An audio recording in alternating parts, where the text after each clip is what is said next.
Խորհրդարանական հաջորդ ընտրություններից մոտ 1 տարի առաջ ընդդիմությունը առաջին ու թերևս վերջին անգամ այս նստաշրջանում վարչապետին անվստահություն հայտնելու գործընթաց է սկսում։ Ըստ Սահմանադրության, եթե այս փորձը տապալվի, նորը կարող է նախաձեռնվել կես տարի անց։ Ոնց կարագրեմ իրավիճակը, եթե ես մա թիմում լինեի, ինքը հրաժարական էր տալու։ Մինչ օրս էլ հնչել են Փաշինյանին իմպիչմենտի ենթարկելու բազմաթիվ ցանկություններ, բայց դրանք նույնիսկ քննարկման փուլ չեն հասել։ Այս անգամ սակայն նախաձեռնողներն ասում են, տեսականորեն գործընթացը սկսելու որևէ խոչընդոտ չկա եւ անգամ վարչապետի իրենց տեխնացուին են առաջադրել։ Մի հատ տարբերակ կա, մի հատ։ Ինչ շանսեր ունի այս մի նախաձեռնությունը։ Քաղաքական խաղադրույքները բարձրացնելու փորձ է, թե իրական հաշվարկ։ Արդյոք ընդդիմությունը իսկապես պատրաստ է միավորվել եւ եթե այո, ում շուրջ։ Այս մասին ենք այսօր զրուցելու խորհրդարանական զարգացումներին հետևող իմ գործընկեր Գայանե Սարիբեկյանի հետ։ Ողջույն Գայանե, եւ այսպես արդեն 3-րդ տարին է ընդդիմությունը փողոցում, երբեմն նաեւ խորհրդարանում պարբերաբար իշխանափոխության հարց է բարձրացնում։ Ամռանը լինում են հանրահավաքներ եւ զանգվածային ցույցեր, աշնանը դրանք մարում են։ Որքան էլ թեժ են ելույթները, հստակ է, որ ընդդիմությունը խորհրդարանում չունի անհրաժեշտ 36 ձայնը անվստահություն հայտնելու գործընթաց սկսելու համար։ Մինչ օրս նրանց պակասում էր 2 ձայն։ Եվ հանկարծ սովորական դարձած այս շրջափուլը անցած շաբաթ խախտվեց եւ հայտարարվեց, որ գտնվել է Սողոմոնյան լուծում։ Ովքեր են այդ գաղափարի հեղինակները եւ ինչու են կարծում, որ պետք է ընտրություններից ընդամենը 1 տարի առաջ գնալ արտահերթի։ Որ Փաշինյանին պաշտոնից հեռացնելու այս գործընթացը սկսում են նրա նախկին թիմակիցները, ես ուզում եմ հիշեցնել, որ Հովիկ Աղազարյանն ու Հակոբ Ասլանյանը ընդամենը ամիսներ առաջ հեռացվեցին իշխող քաղաքացիական պայմանագիր խմբակցությունից։ Հովիկ Աղազարյանը չէր կատարել Նիկոլ Փաշինյանի խնդրանքը մանդատը վայր դնելու, որը ստացել էր SMS-ով, դրանից հետո Աղազարյանին առնչվող քրեական գործով զարգացում եղավ եւ падգամավորը ոչ միայն հեռացվեց խմբակցությունից ու կուսակցությունից, նաեւ զրկվեց падգամավորական անձեռնմխելությունից։ Իսկ Հակոբ Ասլանյանը այդ թիմից հեռացվեց միայն այն պատճառով, որ պաշտպանել էր իր ընկերոջը Հովիկ Աղազարյանին։ Նրանք կուսակցություն են բացել, Հովիկ Աղազարյանն է այդ կուսակցության առաջնորդը եւ պայքարում են Նիկոլ Փաշինյանի իշխանության դեմ։ Եվ այս գործընթացն էլ նախաձեռնեցին Աղազարյանն ու Ասլանյանը։ Հազարմողոնոց ճանապարհը սկսվում է առաջին քայլով։ Միջև առաջին քայլը չանեց, չես հաղթահարի հազարմողոնոց ճանապարհը։ Հիմա մենք անում ենք առաջին քայլը։ Նախաձեռնության հեղինակներն արդեն հայտարարել են, որ այսօր նախագիծը պատրաստ կլինի եւ падգամավորները, որ կողմ են Փաշինյանին անվստահություն հայտնելուն, կարող են միանալ։ Հաղթահարենք, թե չենք հաղթահարի հազարմողոնոց ճանապարհը։ Դա ցույց կտա ժամանակ։ Նրանք արդեն հայտարարել են իրենց վարչապետի տեխնացուի մասին, Լուսավոր Հայաստան կուսակցության ղեկավար Էդմոն Մարուքյանն է, որը Փաշինյանի կառավարությունում հատուկ հանձնարարություններով դեսպան էր աշխատում։ Ըստ Սահմանադրության process-ը հետևյալ կերպ է գործում, պետք է լինի վարչապետի տեխնացու, որ գործող վարչապետին կարողանան անվստահություն հայտնել։ Եվ քննարկումների արդյունքում մենք մեր համաձայնությունը տվել ենք, եւ սա շատ լուրջ գործընթաց է։ Էդմոն Մարուքյանը ուրբաթ օրը ուղիղ եթերում հայտարարեց, որ արդեն նա համաձայնել է իր տեխնացությունը առաջադրելուն ու սա համարում է այս գործընթացը պատմական, քանի որ նրա կարծիքով այդ 36 ստորագրությունը կա, որպեսզի նախագիծը հասնի ազգային ժողովի դահլիճ։ Այսինքն մեզանից հիմա մնում է հանդիպել խորհրդարանական 2 ընդդիմադիր խմբակցությունների հետ, ովքեր հայտարարություններ ունեն արված, որ առանց նախապայմանների պատրաստ են միանալ Նիկոլ Փաշինյանին անվստահություն հայտնելու գործընթացին։ Ըստ նախաձեռնողների այսօր արդեն պետք է ընդդիմադիր խմբակցությունները իրենց դիրքորոշումները հայտնեն, իրենք միանում են այս նախաձեռնությանը թե ոչ, պահանջված 36 ստորագրությունը հավաքվի, որպեսզի այդ նախագիծը նրանք կարողանան քննարկել նաև ազգային ժողովի նիստերի դահլիճում։ Հիմա այդ գործընթացը պետք է սկսվի ու ընդդիմադիր ուժերը դեռևս կոնկրետ այս նախաձեռնության մասին եւ կոնկրետ Էդմոն Մարուքյանի տեխնացության մասին դեռևս դիրքորոշում չեն հայտնել։ Էդմոն Մարուքյանը ուրբաթ օրը ուղիղ եթերում կապվեց ընդդիմադիր խմբակցությունների ղեկավարներին դիմեց, խնդրեց հանդիպում, որպեսզի կարողանան այս հարցը քննարկել։ Հարմար է հիմա մի հարցով արագ ասեմ, էլի։ Ուրեմն ենթադրում եմ տեղեկացված եք, որ 2 падգամավորներ, պարոն Ասլանյանը եւ պարոն Աղազարյանը սկսել են վարչապետի անվստահության գործընթաց։ Ես բնականաբար հետևել եմ նաեւ ձեր հայտարարություններին Հայաստան խմբակցության Եվ խնդրում եմ, որ խմբակցության հետ հանդիպում կազմակերպեք։ Կարծես թե այս գործընթացի ինտրիգը հենց սա է։ Արդյոք խորհրդարանական ընդդիմությունը, պատիվ ունեմ եւ Հայաստան խմբակցությունները կհամաձայնեն Նիկոլ Փաշինյանի կառավարությունում աշխատած Էդմոն Մարուքյանի տեխնացությանը։ Արդյոք նրանք օրինակ կմիանան Նիկոլ Փաշինյանի իշխող քաղաքացիական պայմանագրից ընդամենը ամիսներ առաջ դուրս եկած Հովիկ Աղազարյանի ու Հակոբ Ասլանյանի նախաձեռնությանը։ Սա կարծես թե այս գործընթացի գլխավոր ինտրիգն է եւ մինչեւ հիմա այս հարցի պատասխանը չկա։ Շատ լավ, ես սպասում եմ, էլի որ ժամին էլ ասեք, ես կգամ, ուր էլ որ ասեք, ես կգամ հանդիպման։ Հա? Լավ, շատ լավ։ Եթե նրանք միանան, այդ դեպքում կստացվի, որ նախագիծը գոնե քննարկման հարթությունում կլինի եւ նրանք օրինակ խորհրդանի ամբիոնից կներկայացնեն այն հիմքերը, թե ինչու պետք է Նիկոլ Փաշինյանը հեռանա։ Այսինքն փաստացի այս պահին կա Փաշինյանի թիմից հեռացված երկու падգամավորի ձայն, ովքեր ուզում են նրան անվստահություն հայտնել, եւ վարչապետի տեխնացու, որը խորհրդանի ընդդիմադիր խմբակցությունների հետ երբևէ չի համագործակցել։ Ճիշտ հակառակը մշտապես քննադատել է նրանց։ Հիմա կա որևէ երաշխիք, որ Ռոբերտ Քոչարյանի Հայաստանն ու Սերժ Սարգսյանի պատիվումները կստորագրեն այս նախաձեռնության տակ, որ բանը հասնի քվեարկության։ Վարչապետին անվստահություն հայտնելու գործընթացի վերաբերյալ ազգային ժողովի ընդդիմադիր խմբակցություններում կա տարբեր մոտեցումներ։ Օրինակ, պատիվ ունեմ խմբակցությունը պատրաստ է առանց նախապայմանների միանալ իմպիչմենթին, քննարկել տեխնացուի հարցը ու նախաձեռնել վարչապետին անվստահություն հայտնելու գործընթացը։ Որպես հավաքական տեսակետ պատիվ ունեմ, կարող եմ ասել, որ մենք իհարկե համարում ենք, որ իմպիչմենթը դա իրավական առումով լավագույն լուծումն է Նիկոլ Փաշինյանից ազատվելու եւ միակ իրավական ճանապարհն է խորհրդանի միջոցով, որպեսզի մենք կարողանանք Նիկոլ Փաշինյանին անվստահություն հայտնել եւ հեռացնել։ Որպեսզի այս գործընթացը բարդույթներ, ամբիցիաներ, քաղաքական նկարտումներով չբարդանա,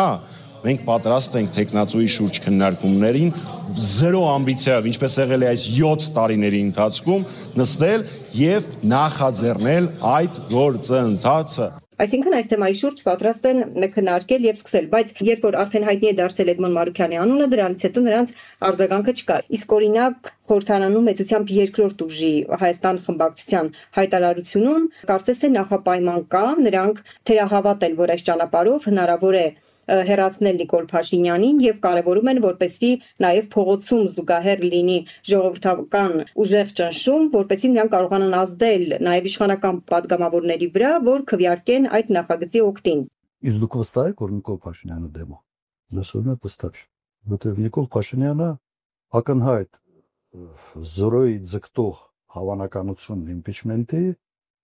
բերելու է նրան, որ Նիկոլ Փաշինյանը 6 ամիս որը նման գործընթաց ունենալու կամ չունենալու երաշխիք ունենալու։ Ես վստահ չեմ, որ դա ճիշտ է։ Ոչի քարոզիչներ կան, որ մտել են այս խնդրի մեջ, իմ տպավորությամբ լավ չպատկերացնելու թե ինչ են անում։ Ես ավելի պրագմատիկ մարդ եւ մտնել մի process-ի մեջ, որը զրոյին ձգտող հաջողության հավանականություն ունի, ինձ համար դա իսկապես հետաքրքիր չի։ Ես կարող եմ ասել, թե ումա դա հետաքրքիր։ Օրինակ, կարող մարդ կա, ում համար օրինակ 48 ժամ լիներ վարչապետի տեխնացու, դա կյանքի երազանք։ Բայց եթե մարդու համար այդ 48 ժամը ուշադրության կենտրոնում լինելը կրկնեմ կյանքի երազանք է, բայց դա չի նշանակում, որ մենք պետք է բան անենք, ֆոն դառնանք կամ դեկորացիա դառնանք այդ երազանքը իրականացնելու համար ինչ որ մարդկանց։ Դրա համար մենք չի պատմում այդ պատմության մեջ։ Հայաստան խմբակցության հայտարարությունում նշված էր, որ Փաշինյանին հեռացնելու անվստահություն հայտնելու ծանրակշիռ հիմքեր կան, բայց մյուս կողմից դա առանց փողոցում ձևավորված հզոր համաժողովրդական ճնշման հնարավոր չէ եւ նրանք պատրաստ են 28 падգամավորի ստորագրությամբ միանալ, եթե այսպես ասենք այս պայմանները ապահովեն։ Հիմա ձեր կարծիքով ում անունը որ բերեն այդ համախմբում այդ շարժում այդ փողոցայինը լինելու է։ Բայց այս մասին մինչ այս պահը նախաձեռնող Հովիկ Աղազարյանը, վարչապետի տեխնացու Էդմոն Մարուքյանը դեռ ոչինչ չեն խոստացել ընդդիմադիր падգամավորներին։ Լավ, ենթադրենք, թե ամեն ինչ ընթանում է իմպիչմենթը նախաձեռնողների սցենարով, ընդդիմադիր խմբակցությունների անխտիր բոլոր падգամավորները դնում են իրենց ստորագրությունները այդ նախագծի տակ, Քոչարյանի եւ Սերժ Սարգսյանի առաջնորդած ուժերը համաձայնում են, որ վարչապետի իրենց տեխնացուն Էդմոն Մարուկյանն է։ Օրենքն ասում է, որ այդ նախագիծը քվեարկության պետք է դրվի ներկայացվելուց ոչ շուտ քան 48 եւ ոչ ուշ քան 72 ժամ հետո, այսինքն փաստացի մի քանի օրվա խնդիր է եղածը։ Քանի ձայն է անհրաժեշտ, որ ընդունվի եւ ինչ սցենարներ կան այս դեպքում։ Թեև պահը Էդմոն Մարուկյանը համարում է պատմական, բայց պահը միայն այդ 36 ստորագրությունը հավաքելը եւ նախագիծը նիստերի դահլիճ հասցնելը չէ։ Այստեղ նաեւ պետք է падգամավորների մեծամասնությունը կողմ քվեարկի, որպեսզի այդ նախագիծը ընդունվի եւ օրինակ Նիկոլ Փաշինյանը պաշտոնան կարվի։ 54 падգամավորի ձայն է հարկավոր։ Այսինքն իշխող քաղաքացիական պայմանագրից առնվազն 18 падգամավոր պետք է կողմ քվեարկի, որպեսզի վարչապետ Փաշինյանին անվստահություն հայտնելու այս որոշման նախագիծը ընդունվի։ Բայց քաղաքացիական պայմանագրից եկող մեկնաբանությունները արդեն հուշում են այն մասին, որ նրանք չեն պատրաստվում միանալ եւ նաեւ Ազատության հետ զրույցում են բացառել, որ իրենց թիմից որևէ մեկը կարող է միանալ։ Ինչպես տեսել եք, այսքան ժամանակ մեր խմբակցությունը ինչպես է աշխատել, ոչ մի խնդիր այդ առումով վստահաբար կարող եմ ասել խմբակցության падգամավոր որպես որ խնդիր չենք առաջանա, բայց իրենց դեպքում են որ ասում են թող փորձեն, թող համոզվեն եւս մեկ անգամ։ Նրանք համարում են, որ սա ընդամենը հերթական ընտրություններից առաջ դիրքավորվելու եւ վարչապետի տեխնացուների անուններ շրջանառելու նպատակով է։ Նույնիսկ Հայաստան խմբակցության ղեկավարն է հայտարարել, որ վարչապետ Նիկոլ Փաշինյանի իմպիչմենտի հիմք գոյություն չունի, այնպես որ ես ավելի շատ կարծում եմ, որ սա ընդդիմության ներսում իրար հետ հաշիվներ մաքրելու եւ միմյանց ինչ որ քաղաքական process-ներ պարտադրելու եւ դրանով ավելի լավ ընդդիմադիր երևալու մրցավազք է սկսել։ Այսինքն ստացվում է, որ նախ ընդդիմությունը պետք է միավորվի,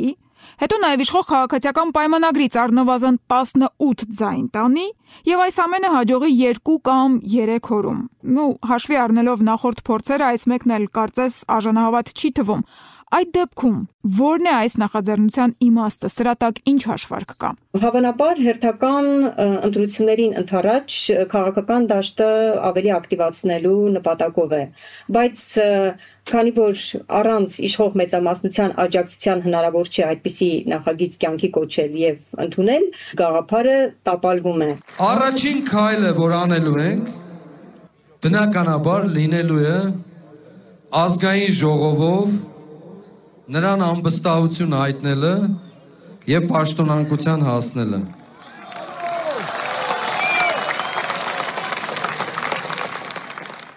Օրինակ, ես ուզում հիշեցնել, որ անցած տարի է, երբ Բագրատ Սրբազանը նախաձեռնեց շարժում եւ հասավ հրապարակ, ու չնայած հրապարակը բազմամարդ էր, կար զանգվածային ճնշում, բայց նորից այդ գաղափարը չհասավ նույնիսկ նախագծի մակարդակի։ Այսինքն, պարբերաբար խոսվում է դրա մասին, բայց թերևս падգամավորներն էլ նախաձեռնողներն էլ գիտեն, որ դա ի վերջո տապալվելու է։ Առանձնանանք երևի մի քիչ հետո կխորհրդակցենք կտեսնենք ինչ ճանապարհով։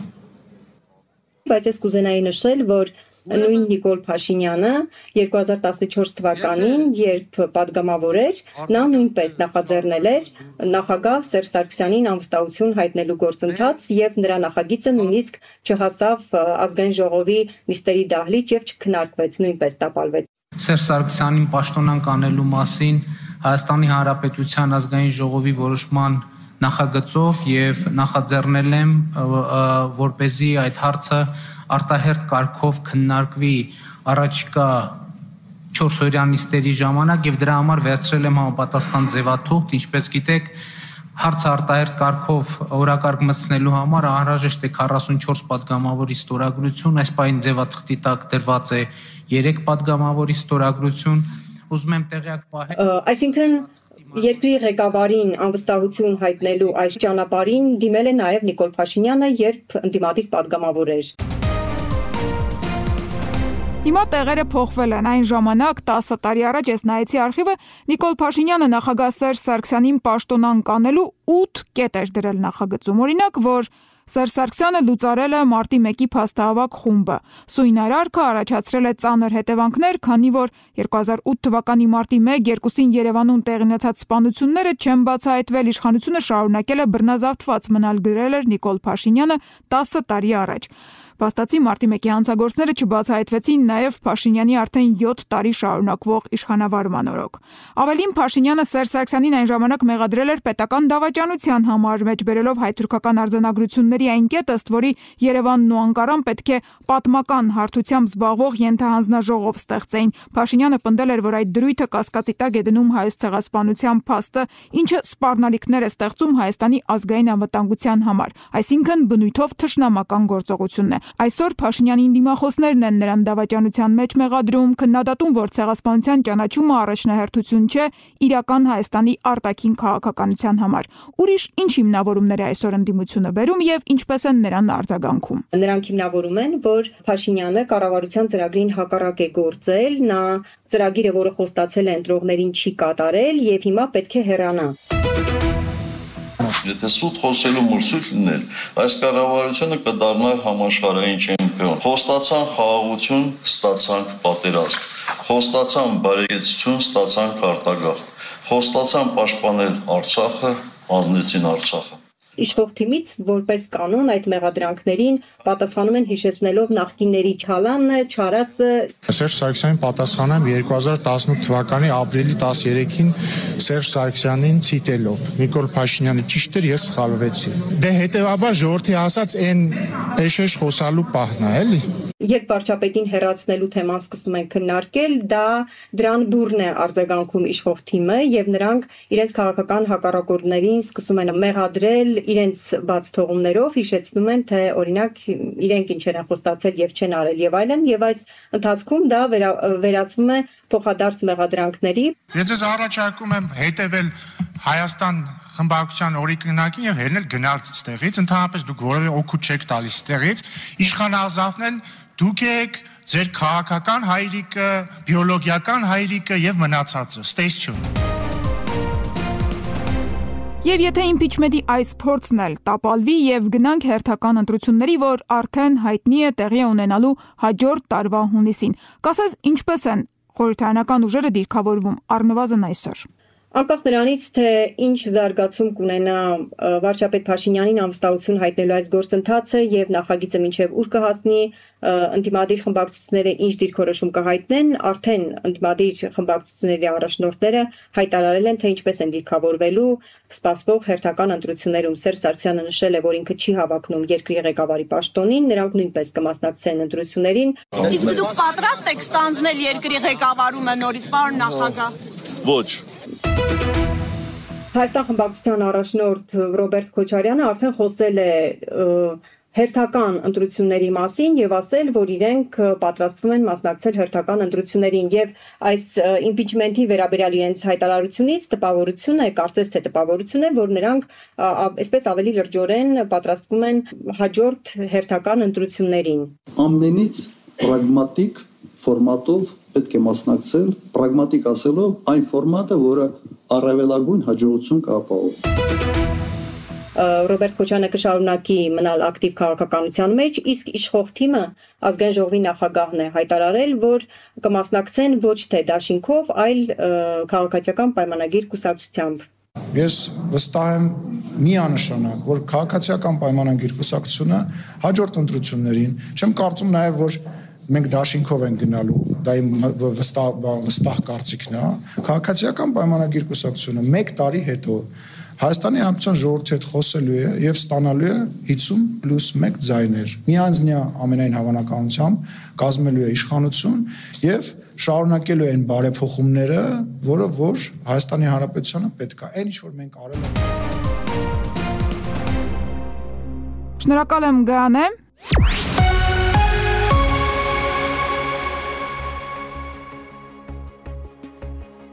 Հիշեցնեմ, դուք լսում եք Ազատություն ռադիոկայանի հերթական փոդքասթը, հաղորդումը վարեց Սաղինե Բունյաթյանը, կհանդիպենք վաղը նույն ժամին, մեկ այլ թեմայի մանրամասները քննարկելու։